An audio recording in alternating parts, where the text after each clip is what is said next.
नमस्कार बंधु आपको ओडिया संकलन को स्वागत। आसतु जानिबा आज सकाळु खाली पेटर पिजुली पत्र खाइले कौन हुए। फल भली गछर पत्र मध्य आमको अनेक फायदा दे थाए, अनेक रोगर नवीकरण होता है, किंतु कथा होची कि सही गछर औषधीय गुण आमको जना न थाए, जेउथिपाई लोक माने ताहार उपयोग करि पारंती नाही। तेणु आज आमे आपण मानकु जणाइबा पई चाहूछु कि खाली पेटर पिजुली पत्र खाइबा द्वारा आपणको शरीर को केउं सब फायदा मिलता है। आउ तेबे डेरी न करी आसंतु जानिबा एहा संपर्क रे।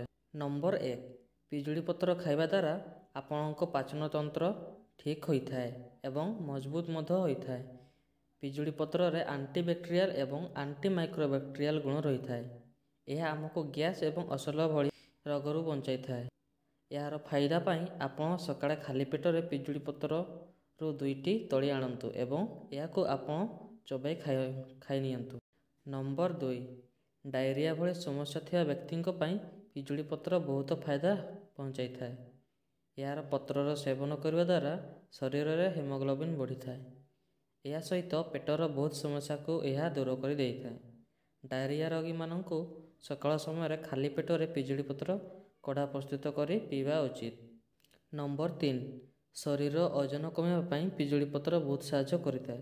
ଏହି ପତ୍ରରେ ଏଭଳି ଗୁଣ ରହିଛି ଯାହାଦ୍ୱାରା ସୁଗାର ଏବଂ କାର୍ବୋହାଇଡ୍ରେଟ୍ ଅଧିକ ଅବଜ ବର୍ଷଣକୁ ଅଟକାଇଥାଏ। ଆପଣ ପ୍ରତ୍ୟେକ ଦିନ ସକାଳେ ଖାଲି ପେଟରେ ପିଜୁଳି ପତ୍ରର ସେବନ କରିବା ଆବଶ୍ୟକ। ନମ୍ବର 4, ପିଜୁଳି ପତ୍ରରେ ଆଣ୍ଟି ଆଲର୍ଜି ଗୁଣ ମଧ୍ୟ ରହିଥାଏ। ଆଲର୍ଜି ପାଇଁ ହେଉଥିବା ଛିଙ୍କ, କାଶ ଏବଂ କୁଣ୍ଡାଇ ହେବାରୁ ଏହା ଆପଣଙ୍କୁ ମୁକ୍ତି ଦେଇଥାଏ। ପିଜୁଳି ପତ୍ରର ସଠିକ୍ ଫାଇଦା ସକାଳ ସମୟରେ ଖାଲି ପେଟରେ ଖାଇବା ଦ୍ୱାରା ମିଳିଥାଏ। ନମ୍ବର 5, ପିଜୁଳି ପତ୍ରରେ ଆଣ୍ଟି ଇନଫ୍ଲାମେଟରି ଗୁଣ ରହିଥାଏ, ଯାହାକି ଆସ୍ଥାମା ରୋଗ ନବୀକାରକ ହୋଇଥାଏ କିମ୍ବା ନିଶ୍ୱାସ ପ୍ରଶ୍ୱାସ ଜଡ଼ିତ ଅନ୍ୟ କୌଣସି ସମସ୍ୟାକୁ ଏହା ଠିକ୍ କରିଦେଇଥାଏ। ଆପଣଙ୍କ ସତେଜ ପିଜୁଳି ପତ୍ର ନେଇ ଖାଇବା ଆବଶ୍ୟକ। ଭଲ ଭାବରେ ପତ୍ରକୁ ପାଣିରେ ଧୋଇ ଖାଇବା ଉଚିତ। ଗର୍ଭବତୀ ମହିଳାମାନେ ଡାକ୍ତରଙ୍କ ବିନା ପରାମର୍ଶରେ ଏହାକୁ ଖାଇବା ଅନୁଚିତ। ଯେଉଁମାନଙ୍କ ରକ୍ତଚାପ କମ୍ ଏବଂ ସାଧାରଣ ଅଟେ ସେମାନେ ପିଜୁଳି ପତ୍ରର ଅଧିକ ସେବନ କରିବା ଉଚିତ ନୁହେଁ। ଯଦି ଆପଣମାନଙ୍କୁ ଆମର ଏହି ପୋଷ୍ଟଟି ଭଲ ଲାଗୁଥାଏ ତେବେ ଲାଇକ୍, ସେୟାର ଏବଂ ସବସ୍କ୍ରାଇବ୍ କରିଦେବେ।